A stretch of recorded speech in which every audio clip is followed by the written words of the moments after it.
Seguimos y espero que la reflexión de la semana pasada nos haya ayudado a cimentar nuestra fe y nuestra confianza en el Señor.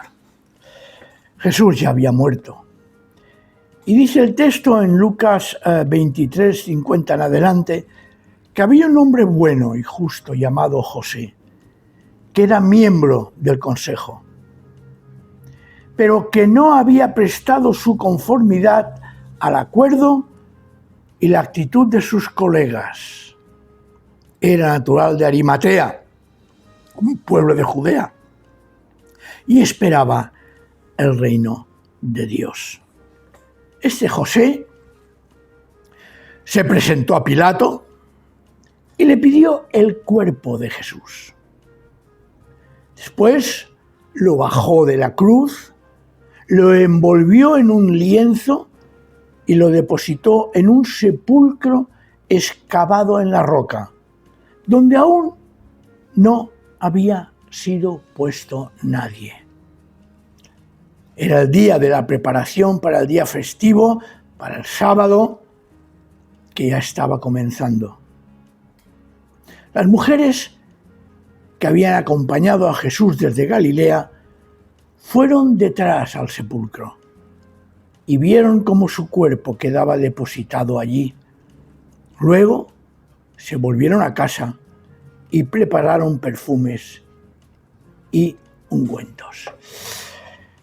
El tema es curioso, porque resulta que en el consejo había alguien, y yo creo que no sería el único, que no estaba de acuerdo con lo que estaba pasando, que pensaba que posiblemente Jesús no era aquello que sus colegas decían. Se opuso con su voto a la muerte de Jesús. Era de Arimatea, un pueblo de Judea. Pensar que en aquella época no existían lo que llamamos hoy en día los apellidos. Tú tienes un nombre que se llama de pila, precisamente porque se te fue impuesto en la pila bautismal, según la Iglesia Católica, y el apellido de tu padre y después el apellido de tu madre, o en cada país tiene su costumbre. En aquella época no existía. Por eso está María de Nazaret o María de José. Por eso está Jesús, que se le llamaba Jesús Nazareno, o el Nazoreo, como se puede traducir perfectamente, o de Nazaret. Judas Iscariotes, Tomás llamado el mellizo, es decir, el apellido no existía y se hacía referencia a algo que designaba a aquella persona. Los hijos del trueno, ¿os acordáis, no? En este caso, José de Arimatea, que para atreverse a ir a Pilato, evidentemente debía tener una cierta influencia, conocimiento de gente que vivía por ahí, para poder acercarse a Pilato. Y resulta que le pide el cuerpo de Jesús. ¿Por qué se lo pide? Mirad, en aquella época los ajusticiados eran depositados en fosas comunes. Es decir, cuando el crucificado moría, pues se le echaba a una fosa, algo excavado en la tierra, junto con otros cuerpos, y seguramente en el valle de la Gehenna, estaba al otro lado de Jerusalén.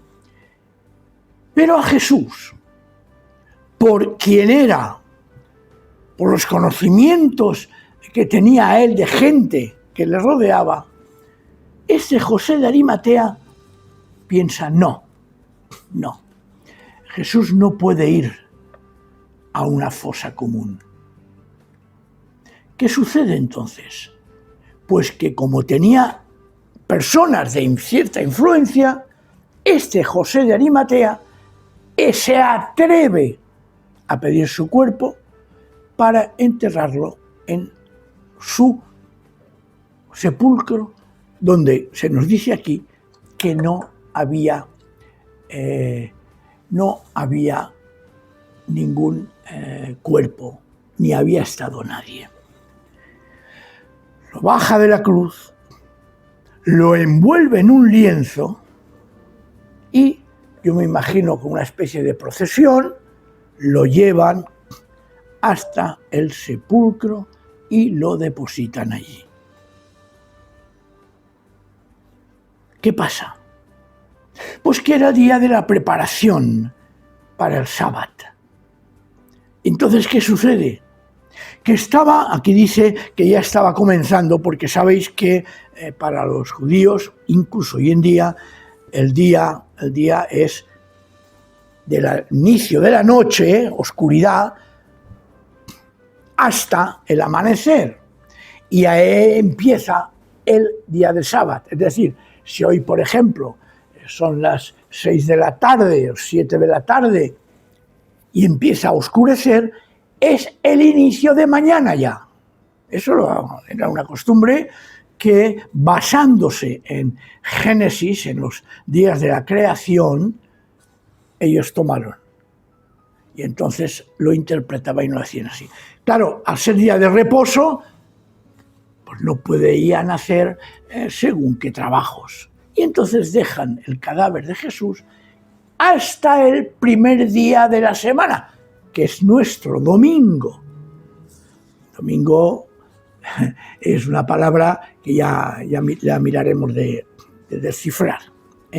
Entonces dice que como ya estaba comenzando o preparándose el sábado y no podían hacer ningún trabajo, lo dejan en el sepulcro en espera de que pase el día de festivo y ir a la tumba a embalsamarlo, poner bálsamos, ¿no? Es decir, prepararlo como era costumbre en Israel en aquella época. Y dice así: las mujeres que habían acompañado a Jesús desde Galilea, fijaos ese gran protagonismo de las mujeres y sobre todo en los momentos centrales de la vida de Jesús. ¿Os habéis fijado?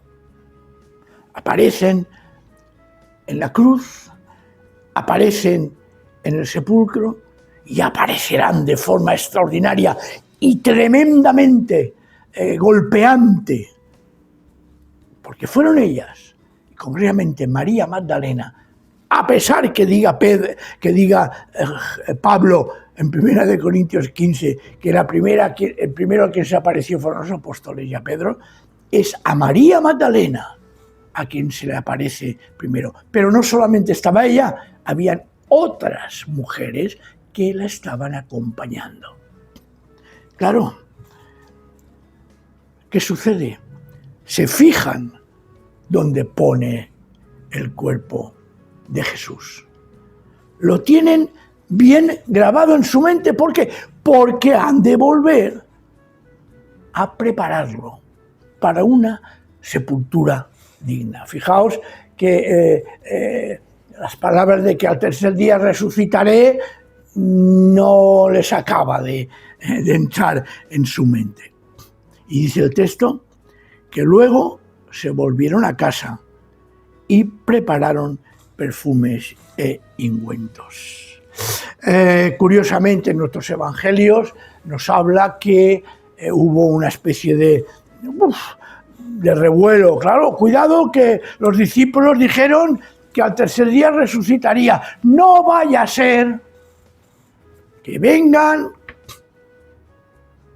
y roben el cuerpo y después digan que, claro, como no está el cuerpo, ha resucitado. Y entonces, si os acordáis, que no está registrado en este evangelio, que se pone unos guardas. Claro, por eso también las mujeres, cuando van al sepulcro, no van solas. Hay soldados. Y vete a saber lo que podía haber pasado. Pero bueno, el hecho es que Jesús está en el sepulcro, la piedra rodada lo tapa y se van. Y ahora vamos a esperar para el próximo día que descubramos lo grandioso, lo maravilloso, lo extraordinario que va a acontecer, que es la resurrección del Señor. Aquí lo dejamos hoy. Y a partir del próximo día entraremos en el capítulo 24 de Lucas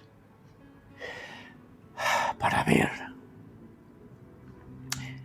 para contemplar, para alegrarnos en ese gran acontecimiento que fue la resurrección del Señor. Aquel que por la promesa del Padre no vio corrupción. Aquel que por su resurrección se certificó que nuestra salvación se había completado.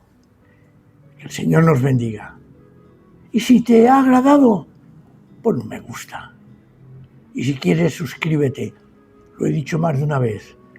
No tenemos motivo de lucro, sino exponer, comunicar y hablar lo que nos enseña las Escrituras. Amén.